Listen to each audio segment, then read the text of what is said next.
যতক্ষণ আমরা এই সংসারে জীবিত ততক্ষণ আমাদের সাথে সবকিছু থাকে। আমাদের ধন, সুখ স্বাচ্ছন্দ্য, আমাদের মিত্রগণ, আমাদের পরিবার, এই সমাজ, এই সবকিছু আমাদের সাথে থাকে।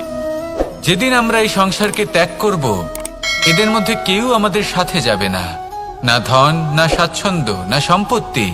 এই সকল মানুষ, এই সমাজ, এরা শুধুমাত্রই শ্মশান পর্যন্ত আমাদের সাথে থাকতে পারবেন। তারপরে যদি আমাদের সাথে কিছু যেতে পারে তাহলে তা শুধুই আমাদের ধর্ম। আর এই সংসারে আমরা নিজেদের যে সুনাম রেখে যাই সেটা সম্ভব শুধুমাত্র কর্মের দ্বারা। সেই জন্য সংসারে যতদিন পর্যন্ত জীবিত আছেন, যদি কিছু অর্জন করতে চান তাহলে ধর্ম অর্জন করুন, ধর্মের বিষয়ে স্পষ্টতা অর্জন করুন এবং কর্ম অর্জন করুন। এটাই হবে আপনার অতীত এবং এটাই হবে আপনার ভবিষ্যৎ, এবং এটাই সকলকে প্রেরণা প্রদান করবে। আসুন আমার সাথে ভালোবেসে বলুন, রাধা রাধা। সমুদ্র মন্থনের সময় দুই ধরনের রত্ন লাভ করা হয়েছিল। প্রথম হলাহল, যার প্রভাব থেকে এই সমস্ত সংসারের জীবের প্রাণ বাঁচানোর জন্য মহাদেব তাকে নিজের কণ্ঠে ধারণ করে নিয়েছিলেন। আর দ্বিতীয় অমৃত, যেটা কিঞ্চিত পরিমাণ মাত্রায় পাওয়া গেছিল। কখনো কখনো জীবনে এমন কোনো বস্তু যা আপনি প্রয়োজনের থেকেও অনেক বেশি মাত্রায় ভোগের জন্য লাভ করে থাকেন, তা আপনার জন্য বিষ প্রমাণিত হতে পারে। যেমন জল, প্রয়োজনের থেকে অনেক বেশি মাত্রায় যদি এই জল আসে তাহলে আপনার প্রাণ কাটতে পারে। কিন্তু পরিশ্রমের পরে এক পাত্র শীতল জল দ্বারা আপনি যদি স্নান করে নেন তাহলে তা আপনার শরীরের জন্য অমৃত হবে। পরিশ্রম করার পরে যদি আপনার শরীর এক পাত্র খাবার লাভ করে তাহলে তা আপনার শরীরের জন্য অমৃত। কিন্তু যদি কোনো পরিশ্রম না করেই আপনি দিনরাত শুধুই খাবার গ্রহণ করতে থাকেন তাহলে আপনার কাছে তা বিষ সমান। বিষ এবং অমৃত গ্রহণ করাটা আপনার উপরে নির্ভর করছে। কোনো বস্তু আপনার পক্ষে বিষও হতে পারে, আবার অমৃতও হতে পারে। নির্ভর করছে যে আপনি সেটা কিভাবে ব্যবহার করছেন, কতটা মাত্রায় ব্যবহার করছেন। আসুন আমার সাথে ভালোবেসে বলুন, রাধা রাধা। অনেক সময় আমাদের মনে এই ভাবনা আসে যে আমাদের নিরীহ স্বভাবের সুযোগ নিয়ে এই সংসারের মানুষ শুধু আমাদের দুঃখই দেয়। কতবার এমন মনে হয় যে আমরা সবাইকে সাহায্য করার জন্য এগিয়ে যাই আর সকলে আমাদেরই দোষ দেয়। অনেক সময় এমন মনে হয় যে আমরা শুধুই সৎকর্ম করি, সকলের ভালো চাই, কিন্তু সকলে আমাদেরই বিষয়ে খারাপ কথা বলতে থাকে। দুঃখ হয়, কিন্তু আমাদের এটা ভেবে দেখা উচিত যে মানুষ আম গাছের গায়ে পাথর ছোড়ে, শাল গাছের গায়ে পাথর কেন ছোড়ে না? কারণ এই আম গাছে পাওয়া যায় মিষ্টি এবং সুস্বাদু ফল। অন্যদিকে শাল গাছ থেকে আমরা কি পাই? শুধুই কাঠ। তাই যদি আপনাকে কেউ কথা শোনায়, আপনাকে কোনো কিছুতে বাধ্য করার চেষ্টা করে, আপনার বিষয়ে অনুচিত কথা বলে, তাহলে নিশ্চয়ই আপনার মধ্যে এমন বিশেষ কিছু আছে যা তাদের মধ্যে নেই। নিজের মধ্যে আত্মবিশ্বাস বাড়িয়ে তুলুন, ধন্যাত্মক ভাব আনুন, সৎকর্ম করতে থাকুন। কোনো কটুতা এই মনে প্রবেশ করতে দেবেন না। এই মন সুপ্রসন্ন হয়ে বলবে, রাধা রাধা।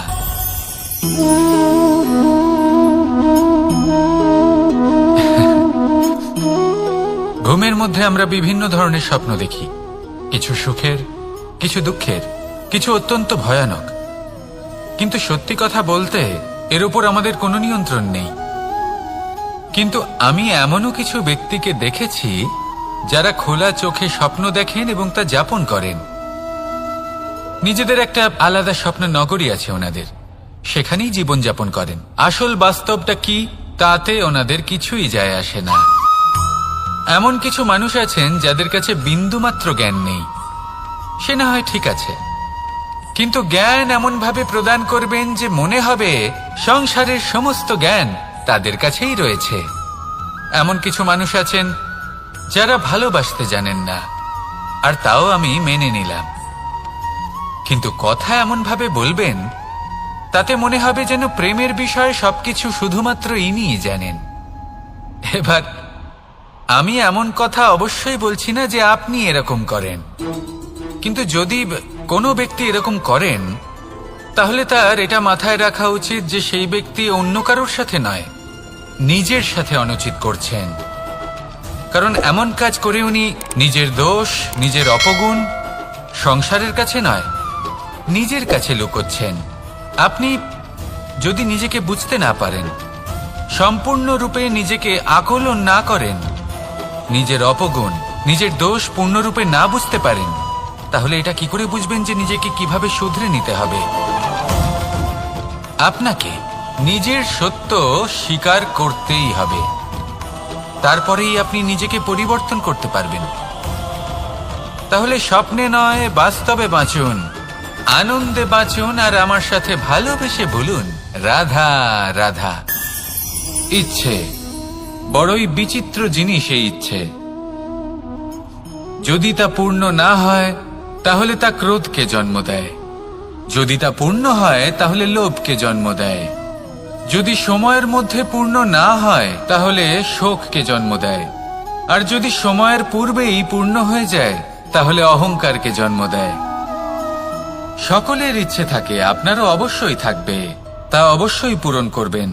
কিন্তু একটা কথা মনে রাখবেন, আপনার এই জীবন এটা কোনোভাবেই আপনার ইচ্ছে পূরণ করার মাধ্যম নয়। এ হলো ধৈর্য সাধনের এক মাধ্যম, নিয়ন্ত্রণ করার এক মাধ্যম। নিয়ন্ত্রণ নিজের কামনার ওপর, নিজের ইচ্ছের ওপর, নিজের আবেগের ওপর।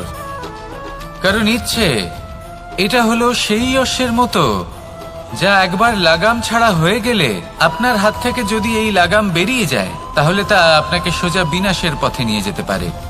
কিন্তু যদি আপনি একে নিয়ন্ত্রণ করতে পারেন তাহলে এটা আপনাকে সাফল্যের শিখরে অবশ্যই পৌঁছে দিতে পারে।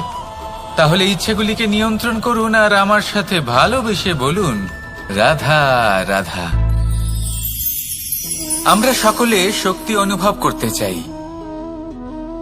এবার যদি আপনাকে জিজ্ঞেস করা হয় যে সবথেকে বেশি শক্তির অনুভব কোথা থেকে করা সম্ভব, তখন কেউ কেউ বলবেন পুষ্টিকর আহার গ্রহণ করলে, ব্যায়াম করলে, কেউ বলবেন ধন লাভ করলে, বন্ধুদের থেকে, পরিবারের থেকে, আদি ইত্যাদি। এইভাবে আপনি শক্তির অনুভব অবশ্যই করতে পারেন, কিন্তু সবথেকে বেশি শক্তির অনুভব যদি আপনি করতে চান তাহলে তা পাবেন শুধু একতার দ্বারা, সংগঠনের দ্বারা। যদি আপনাকে উদাহরণ দিই, নিজের এই হাতটাকে দেখুন, 5টা আঙুল রয়েছে। কোনো একটা বস্তুকে নিজের একটা আঙুল দ্বারা তুলে ধরার চেষ্টা করে দেখুন, বড়ই কষ্ট হবে। তখন আপনি বুঝতে পারবেন যখন এই 5টি আঙুল একত্রিত হয় তখন কোনো কাজ কতটা সহজ হতে পারে। এটাই হলো শক্তি, একতার। সব থেকে ভালো উদাহরণ যদি আপনাকে দিই তাহলে বাঁশি। এই বাঁশি থেকে অত্যন্ত মধুর সুর নির্গত হয় যা সবার মন প্রসন্ন করে দেয়। এই কথা সত্যি, কিন্তু এই বাঁশি আমি একটা বা দুটো আঙুল দিয়ে বাজাতে পারবো না। আমাকে প্রত্যেকটা আঙুল ব্যবহার করতেই হবে, তবেই এর থেকে মধুর সুর নির্গত হবে যা সকলকে প্রসন্ন করবে, ঠিক কিনা? ঠিক এইভাবেই যদি আপনি চান যে আপনার জীবনরূপী বাঁশি থেকেও মধুর সুর নির্গত হোক বা সবার মনকে প্রসন্ন করে তুলুক, তাহলে আপনাকেও জীবনে একতা নিয়ে আসতেই হবে। আপনি একাও কর্ম করতে পারেন, পথ চলতেও পারেন, সামনেও এগোতে পারেন, সাফল্যও লাভ করতে পারেন। কিন্তু যখন সকলে একসাথে এগোবেন, সেই পথে চলবেন, সেই কর্মই করবেন, তখন লক্ষ্যে অবশ্যই পৌঁছবেন, সাফল্য অবশ্যই লাভ করবেন। কিন্তু সেই সাফল্য এবং তার আনন্দর সংমিশ্রণটাই একটু অন্যরকম হবে। তাই জীবনে ঐক্যবদ্ধ হন, একসাথে মিলে এগোতে থাকুন, আর আমার সাথে ভালোবেসে বলুন রাধা রাধা। আমাদের মধ্যে এমন অনেক মানুষ আছেন যারা বই পড়তে পছন্দ করেন, অনেক মানুষ আছেন যারা ভিন্ন ভিন্ন রকমের কাহিনী পড়েন। এবার পড়তে পড়তে মাঝে এমন একটা অধ্যায় অবশ্যই আসে যা আমাদের হৃদয় স্পর্শ করে যায়। আমরা হৃদয় যন্ত্রণা অনুভব করি, তাও আমরা সেই কাহিনী শেষ পর্যন্ত পড়ি এবং তখন আমরা বুঝতে পারি যে সেই যন্ত্রণাময় অধ্যায়টি কেন এসেছিল, তার থেকে আমরা কি শিক্ষা পেলাম এবং আমরা অবশেষে লক্ষ্যেও পৌঁছলাম। কিন্তু যদি সেই যন্ত্রণাদায়ক অধ্যায়টিতে আপনি থেমে যান, আপনি যদি এটা ভাবেন যে আমি আর পড়তে পারবো না, তাহলে আপনি জানতেও পারবেন না যে পরবর্তীতে কি হতে চলেছে। এই মন দুঃখে ভরে উঠবে, মনে প্রশ্ন আসতেই থাকে যার উত্তর আমরা পাই না, নিজেদের লক্ষ্য বুঝতেই পারি না। এইভাবেই আমাদের জীবনেও যদি এমন কিছু হয় যা অত্যন্ত দুঃখজনক, যদি এমন কোনো কঠিন অধ্যায় আপনার জীবনে আসে, থামবেন না। তা হলো আপনার জীবনের কাহিনীর একটি যন্ত্রণাদায়ক দুঃখজনক অধ্যায় মাত্র। শেষ পর্যন্ত এই কাহিনীতে টিকে থাকুন, কর্ম করতে থাকুন। আপনি বুঝতে পেরে যাবেন যে এই কঠিন পরিস্থিতি আপনার জীবনে কেন এসেছিল। আপনি শিক্ষাও লাভ করবেন এবং লক্ষ্যও লাভ করবেন। আসুন আমার সাথে ভালোবেসে বলুন, রাধা রাধা। খুব সুন্দর একটা কাহিনী আছে। একবার এক ব্যক্তি নিজের অসফলতার জন্য ত্রস্ত হয়ে সময় দেবতার তপস্যা করতে বসলেন। উনি তপস্যা করলেন এবং সময় দেবতা প্রসন্ন হলেন, মানুষের রূপ ধারণ করে ওনার সামনে প্রকট হলেন।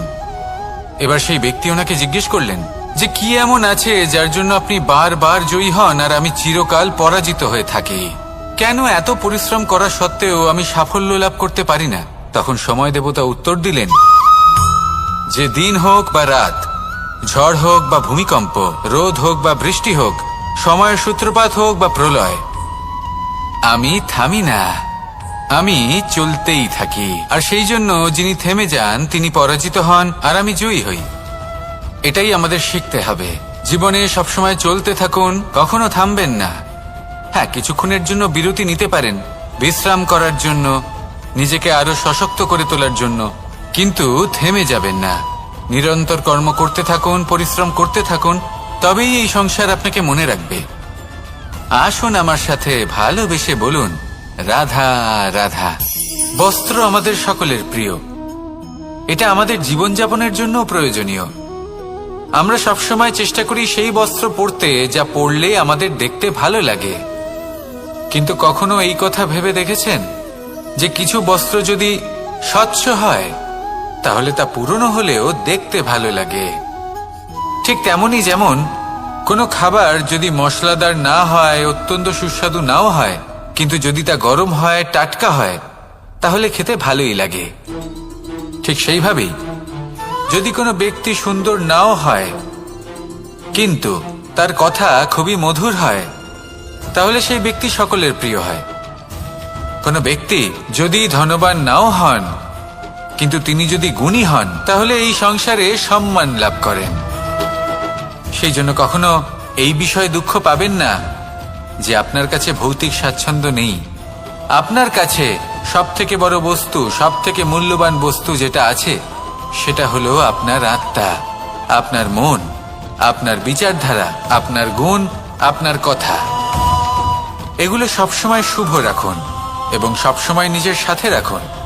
এই জীবন সফল হবে এবং প্রেমময় হয়ে বলে উঠবে, রাধা রাধা। মানুষের জীবন বড়ই বিচিত্র হয়।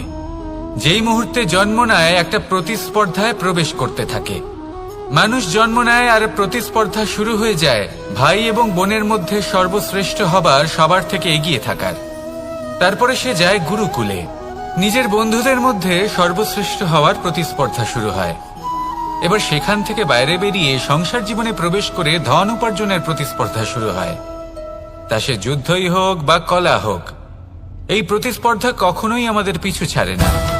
তাই যদি প্রতিস্পর্ধা করতেই হয় তাহলে আমরা মানুষকে সাহায্য করার প্রতিস্পর্ধা কেন করব না? এমন এক প্রতিস্পর্ধা যাতে যে কেউ জিতুক বা যে কেউ হারুক না কেন, লাভ সকলের হবে। সকলের মধ্যে প্রেম বিতরণ করতে থাকুন, এইভাবেই আনন্দ বিতরণ করতে থাকুন। আর আমার সাথে ভালোবেসে বলুন, রাধা রাধা। এবার এই পুরুষার্থের বিষয়ে আপনারা অবশ্যই শুনেছেন, মোক্ষ, চতুর্থ পুরুষার্থ। আপনারা কি জানেন এই মোক্ষ আসলে কি? ধর্ম, অর্থ, কামনার পালন করতে করতে মৃত্যু লাভ করা, এটাই কি মোক্ষ? না, মোক্ষ হলো সেটাই যা জন্ম এবং মৃত্যুর ঊর্ধ্বে। প্রত্যেক ব্যক্তি, প্রত্যেক জীবই সংসারে কোনো না কোনো বিশেষ প্রয়োজনে আসে। ধর্মপথে সৎপথে অর্থ উপার্জন করা, প্রয়োজনকে পূর্ণ করার চেষ্টা করতে করতে সেই প্রয়োজনকে পূর্ণ করা তাকে মুক্তির পথে নিয়ে যায়, যা হলো মোক্ষ। যদি এই মোক্ষ লাভ না হয় তাহলে মানুষ জন্ম এবং মৃত্যুর এই চক্রে বারবার ফিরে আসবে। তাই নিঃস্বার্থভাবে সদ্ভাব নিয়ে কর্ম করুন, সকলকে ভালোবাসুন, আর আমার সাথে বলুন রাধা রাধা। জল এ হলো জীবনের আধার পঞ্চতত্ত্বের মধ্যে একটি, আর অত্যন্ত বিশেষ। এর থেকে অনেক বড় শিক্ষা পাওয়া যায়। এই জল গন্তব্যের বিষয়ে এর স্পষ্ট ধারণা আছে। ও জানে ওর লক্ষ্য কি, আর প্রয়াস করে ততদূর সে পৌঁছেও যায়। এটি পর্বত থেকে বয়ে নিচে নেমে আসে, নদীর সাথে সমাহিত হয়ে তার সাথে বয়ে চলে, চিরসবুজ বনানী গড়ে তোলে, প্রাণীদের তৃষ্ণা নিবারণ করে, সামনে এগিয়ে চলে, মানুষের সাথে মিলিত হয়। যারা একে বাঁধের মধ্যে বেঁধে রাখতে চেষ্টা করে সে বন্দি দশাতেও থেকে যায়, মানুষের কল্যাণ করে। তারপর বাঁধ থেকে মুক্তি পেয়ে এগিয়ে চলে, কোথাও ধাক্কা খায়, কোথাও বাধা পড়ে, কোথাও যদি পথ খুঁজে না পায় তাহলে পথ খুঁজেই নেয়, আর যেখানে পথ থাকে না সেখানে পথ বানিয়ে নেয়, আর শেষ পর্যন্ত নিজের লক্ষ্যে পৌঁছেই যায়, অর্থাৎ সমুদ্রে গিয়ে সমাহিত হয়ে যায়। আমাদেরও কিছুটা এরকমই হয়ে উঠতে হবে। যেখানেই যাবেন সকলের কল্যাণ করুন, সামনে এগোন। আপনি কোথাও পড়ে গেলে, ধাক্কা খেলে আঘাত লাগবেই, উত্থান পতন লেগেই থাকে। সামনে এগোতে থাকুন। কোথাও পথ না পেলে তা খুঁজে নিন, কোথাও পথ না থাকলে তা বানিয়ে নিন। নিজের গন্তব্যের কথা সব সময় মনে রাখুন। শেষ পর্যন্ত নিজের মোক্ষ লাভ আপনি অবশ্যই করবেন। আর আমার সাথে ভালোবেসে বলুন রাধা রাধা। এই সংসারের অন্তের এর বিনাশের প্রারম্ভ কিভাবে হয়? কোন যোগের মাধ্যমে, কোন ভয়ানক অসুরের আগমনে, নাকি প্রকৃতির রাগের কারণে? না, এই সংসারের বিনাশের প্রারম্ভ হয় আমি থেকে। এই আমি, এই তুমি, এটা আমি করেছি, ওটা তুমি করেছো, এটা আমার, ওটা তোমার, আদি ইত্যাদি। এই ভাব যখন মনে বাসা বেঁধে নেয়, সর্বপ্রথম ঘর ভাগ হয়, তারপর বসতি, তারপর প্রাণ, আর তারপর দেশ, আর সবার শেষে সমস্ত সংসার ভাগ হয়ে যায়। আর এই ভাগ হয়ে যাওয়া শেষে মনোমালিন্যে পরিণত হয়। এখন এমত অবস্থায় কি করা যেতে পারে? কিভাবে বাঁচা যায় এই পরিস্থিতির থেকে? কিভাবে দূরে থাকা যায় এই বিনাশের থেকে? উত্তর সেই একটাই, করুণা। একে অপরের দরকারগুলি বুঝুন, একে অপরের সমস্যাগুলি বুঝুন, একে অপরের দুঃখের সাথী হয়ে দাঁড়ান, একে অপরের সুখের ভাগীদার হন।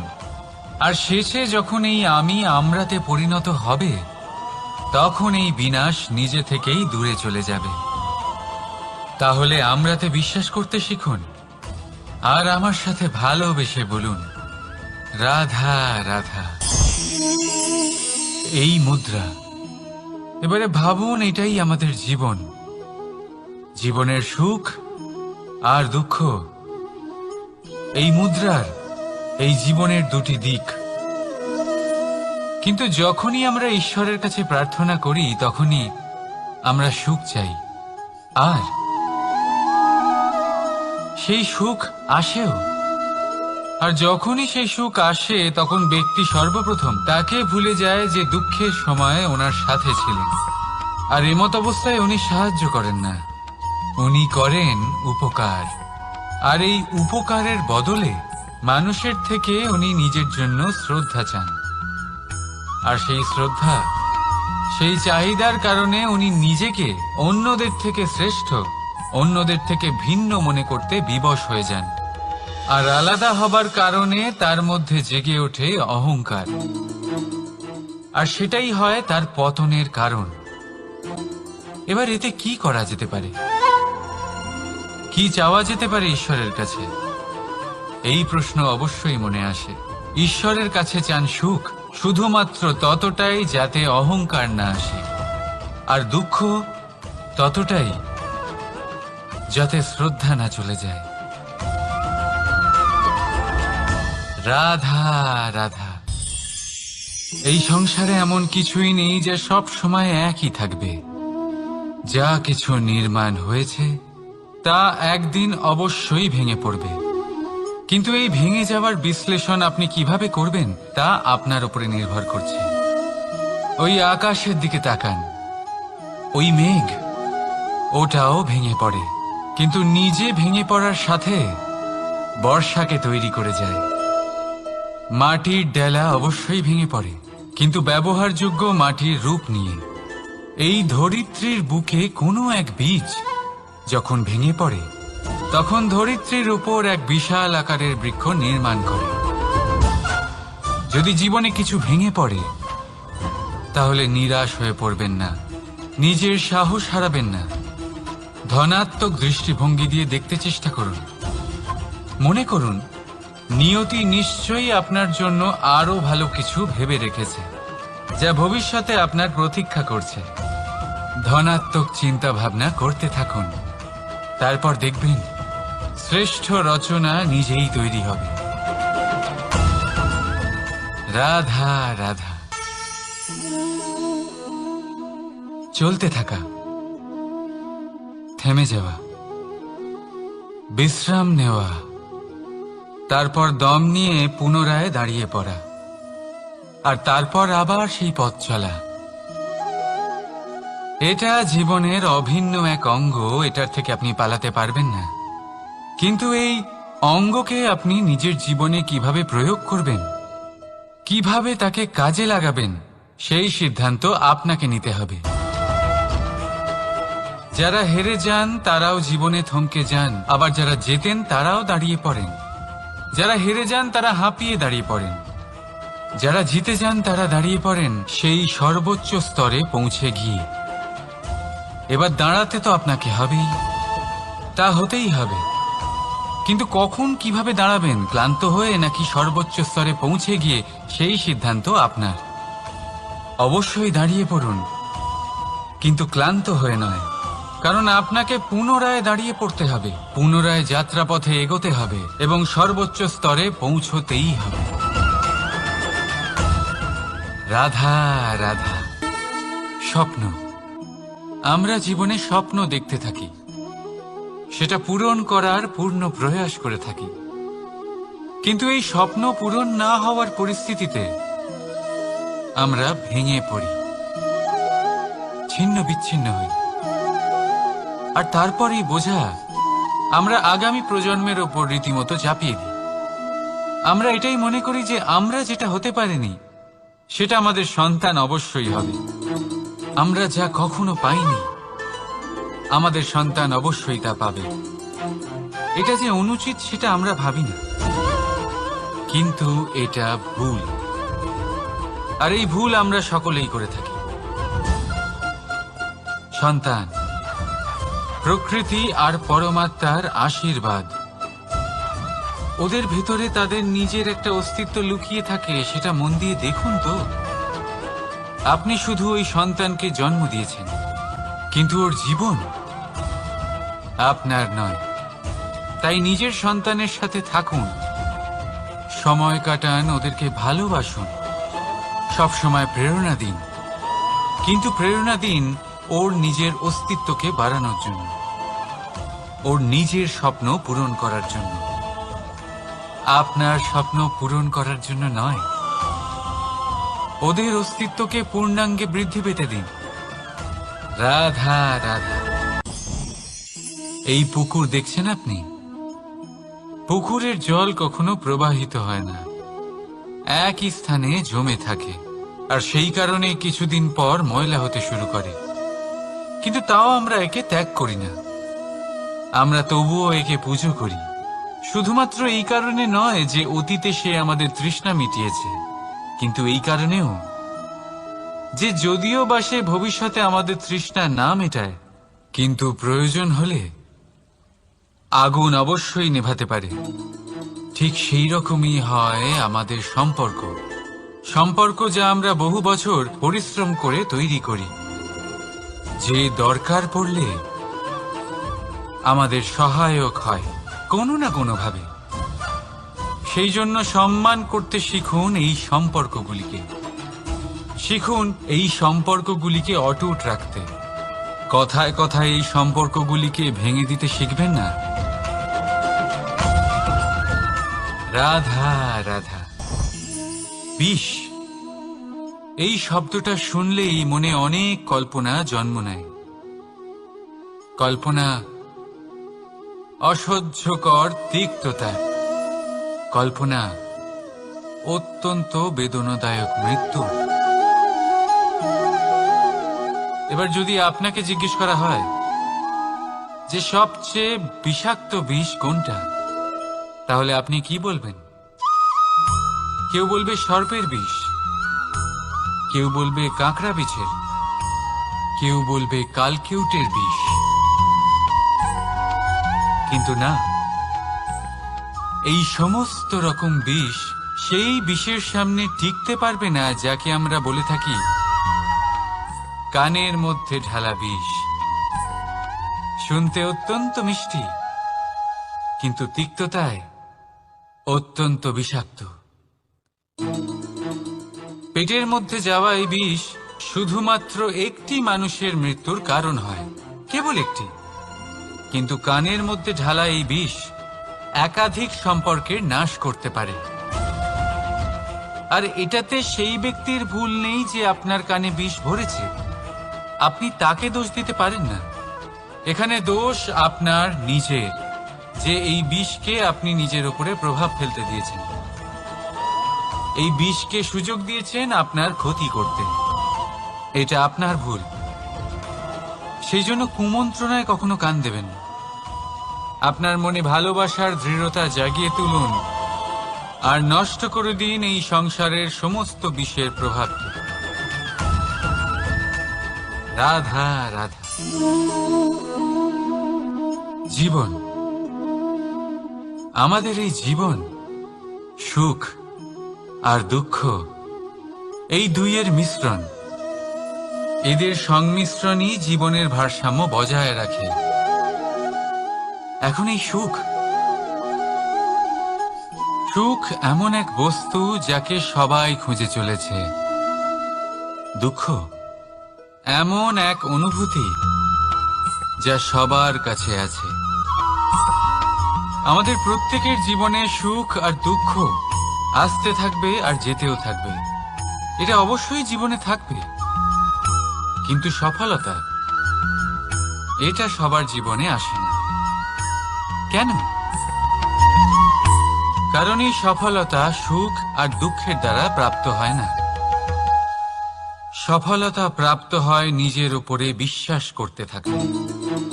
আকাশের ওই সূর্যকে দেখুন, সূর্যের বিশ্বাস আছে নিজের উপর যে সে সমস্ত জগৎকে আলোকিত করতে পারবে, নিজের প্রথম রশ্মি দিয়ে অন্ধকারকে দূর করতে পারবে।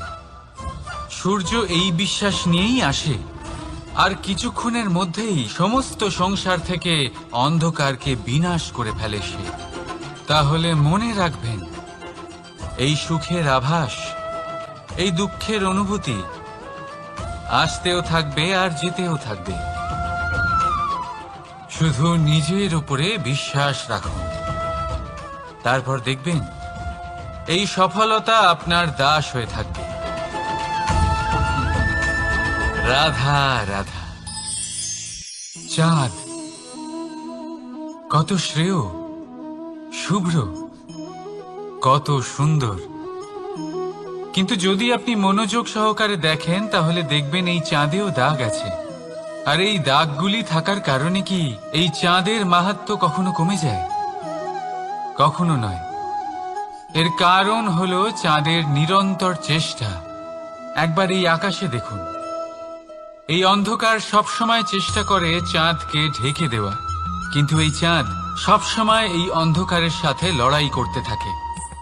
অমাবস্যা থেকে শুরু করে চাঁদের এই যাত্রা পূর্ণিমা অবধি পৌঁছেই যায়, আর তাই এই চাঁদের পুজো করা হয়। এই কারণে এই চাঁদকে মাহাত্ম্য দেওয়া হয়। এইভাবেই যদি আপনার মধ্যে কোনো দোষ থাকে, কোনো খারাপ কিছু থাকে, তাহলে সেটা কোনো বড় ব্যাপার নয়। চেষ্টা করুন সেটাকে শুধরে নেওয়ার, কিন্তু সেই কারণে নিজেকে খারাপ মনে করা এটা অনুচিত। নিজের ভুলগুলো, নিজের দোষগুলো, নিজের খারাপ দিকের কথা ভুলে আপনি এই সংসারের ভালোর দিকে প্রস্থান করেই দেখুন না। আপনি দেখবেন আপনার অন্তরের তেজ ঠিকরে বেরোচ্ছে। রাধা রাধা। এই পিঁপড়েদের দেখছেন আপনি? সবাই একই রকমের। এদের মধ্যে তফাৎ খুঁজে বার করা অসম্ভব। মনে হয় যেন ওদের আলাদা আলাদা অস্তিত্বই নেই। কিন্তু যদি আপনি মন দিয়ে দেখেন, তাহলে দেখবেন প্রতিটা পিঁপড়ের আলাদা কাজ নির্ধারিত।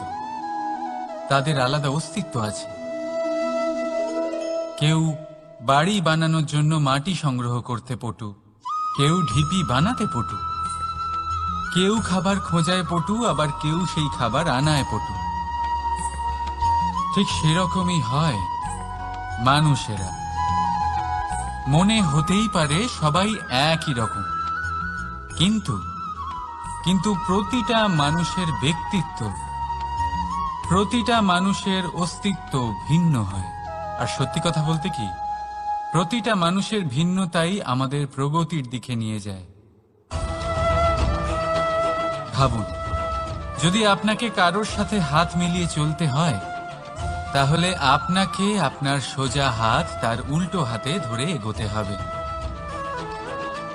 এটাই সৃষ্টিকর্তার সৃষ্টির নিয়ম। ভিন্নতা, এই ভিন্নতাকে আশীর্বাদ ভেবে চলুন। এতে কোনো খারাপ নেই। রাধা রাধা। দাদা আমাকে বহুবার জিজ্ঞেস করেন যে, কানাই, তুমি রাধার সাথে এই সংসারকে প্রেম শেখাতে এসেছ, তাহলে কেন তুমি রাধাকে এত বিরক্ত করো?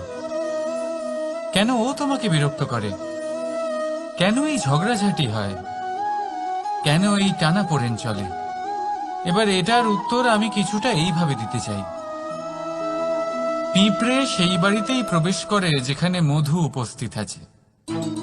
যদি আপনার বাড়িতে মধু থাকে, কোনো মিষ্টি জিনিস থাকে, মিষ্টত্ব থাকে, তাহলে পিঁপড়ে সেখানে অবশ্যই প্রবেশ করবে। ঠিক এইরকমই হয় আমাদের সম্পর্ক। এর মধ্যে ছোটখাটো ঝগড়াঝাটি, টানাপোড়েন, রাগ করা, মন ভাঙানো, এই সব তো চলতেই থাকে। বিশেষ করে সেই সম্পর্কগুলিতে যেখানে মিষ্টত্ব আছে। মনে রাখবেন, যেই সম্পর্কে কোনো খুনসুটি নেই, রাগ করা, মান ভাঙানো নেই, কোনো ছোটখাটো ঝগড়াঝাটি নেই, সেই সম্পর্ক শুধুমাত্র মস্তিষ্ক দিয়ে পালন করা হচ্ছে, মন থেকে নয়। তাই মন থেকে ভালোবাসতে শিখুন। আর এই ছোটখাটো ঝগড়াঝাটির, এই অম্ল মধুর খুনসুটির আনন্দ উপভোগ করুন, কারণ এতেও ভালোবাসা আছে। রাধা রাধা। এই পুস্তক বড়ই কাজের জিনিস। কাহিনী হোক, কবিতা হোক, স্মৃতি হোক, এতে যাই লিখে দেবেন তা ভবিষ্যতের পুঁজি হয়ে যাবে। কিন্তু যদি কখনো এমন হয় যে এই পুস্তক ময়লা হয়ে যায়, বা যদি কোনো পাতায় আপনি ভুল করে কালি ফেলে দেন, বা কোনো বাক্য লিখতে গিয়ে আপনি ভুল করে ফেলেন, তাহলে আপনি কি করেন? সেই পুস্তক কি আপনি তুলে ফেলে দেন? না, তাই তো? শুধু একটা পাতা ছিঁড়ে ফেলেন, যাতে সেই পুস্তক সঠিক থাকে, সুন্দর হয়ে ওঠে। এই পুস্তকের মতোই হয় আমাদের সম্পর্ক। তার সেই এক পাতা, একটা ভুল, তাই যে কোনো সম্পর্কে যদি কারোর কোনো ভুল হয়ে গিয়ে থাকে, তাহলে সেই ভুলকে সম্পর্ক থেকে দূরে করা সঠিক হবে। সেই ভুলকে ভুলে যাওয়াই সঠিক হবে। সেই সম্পর্ক ভাঙা নয়, সেই সম্পর্ক সামলে রাখুন। কারণ ভুল তো সবার দ্বারা হয়। যদি এরকম করেন, তবেই জীবনরূপী পুস্তক আরো সুন্দর হয়ে উঠবে। একে অপরকে ক্ষমা করতে শিখুন। একে অপরের ভুলকে ভুলে যেতে শিখুন। তারপর দেখবেন এই জীবনে আরো আনন্দ আসবে, আর এই সম্পর্ক নিঃশ্বাস নিতে থাকবে। রাধা রাধা।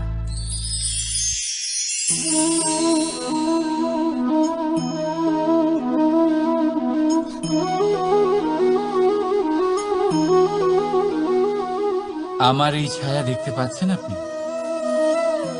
প্রকাশের স্রোত যখন মধুর আর দূরে থাকে, তখন এই ছায়া লম্বা হয়ে যায়। কিন্তু যেই প্রকাশের স্রোত মাথার উপরে চলে আসে, এই ছায়ার আকার ক্রমশ ছোট হতে থাকে। আর অন্ধকারে তো এই ছায়া বিলুপ্ত হয়ে যায়। কিছুটা এরকমই হয় আমাদের অহংকার। সুখের আগমন হলে, বৈভবের উপলব্ধিতে এটা বাড়তে থাকে। কিন্তু যেই সংকটের তাপ বেড়ে ওঠে, অহংকার ছোট হতে থাকে।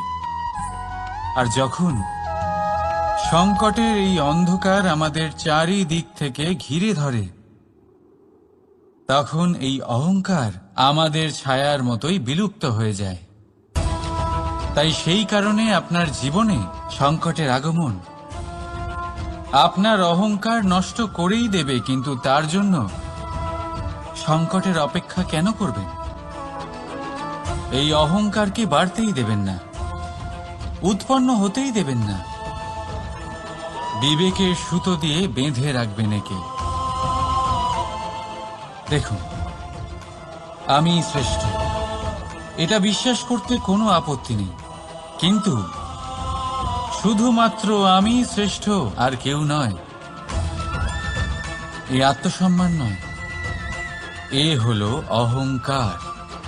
আর অহংকার আর কিছুই নয়, শুধু পতনের দিকে প্রথম পদক্ষেপ। আর এই জীবনে পতনের দিকে নয়, প্রেমের দিকে এগিয়ে যান।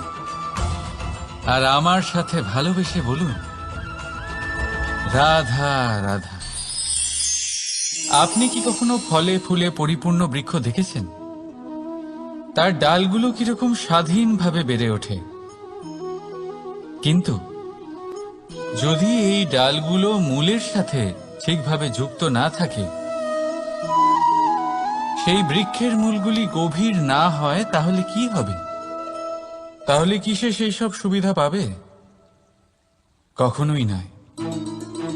সেই বৃক্ষের ডাল পড়ে যাবে, সেই বৃক্ষ ভূমিষ্ঠ হয়ে যাবে। ঠিক সেইভাবেই চিন্তাভাবনার স্বাধীনতার আনন্দ আপনি তখনই আস্বাদন করবেন, যখন আপনার শিক্ষা গভীর হবে। তাই স্বাধীন থাকুন দৃষ্টিভঙ্গিতে, কিন্তু যুক্ত থাকুন শিক্ষার সাথে। রাধা রাধা। সমাজ, আমরা এই সমাজে বাস করি, আর বহুবার একটা গুরুত্বপূর্ণ কথা ভুলে যাই। এই সমাজ আমরা সকলে মিলে তৈরি করি। সমস্ত সময় কাটিয়ে দিই এইটা ভাবতে ভাবতে যে এই সমাজ কি ভাববে, আমার কি করা উচিত, আমার কি ভাবা উচিত, কি পড়া উচিত, কোনটা সঠিক কোনটা ভুল। যদি আমি এটা করি, তাহলে কয়েকজনের এটা মনে হবে না তো যে আমি খারাপ, যখন আমি তা নই। মনে ভয় উৎপন্ন হয় সেই কয়েকজন মানুষের জন্য। তার কারণ হলো, আমরা আমাদের মনের কথা শুনতে পাই না, না শুনতে পারি, না বলতে পারি, আর না করতে পারি। সেই কয়েকজন মানুষের ভয় আমরা খারাপের বিরোধিতা করা ছেড়ে দিই। কিন্তু কখনো নিজেকে জিজ্ঞেস করুন, শেষ পর্যন্ত কারা এই কয়েকজন মানুষ? এই সংসারে প্রতিটি মানুষেরই নিজের আলাদা আলাদা ব্যক্তিত্ব আছে, আলাদা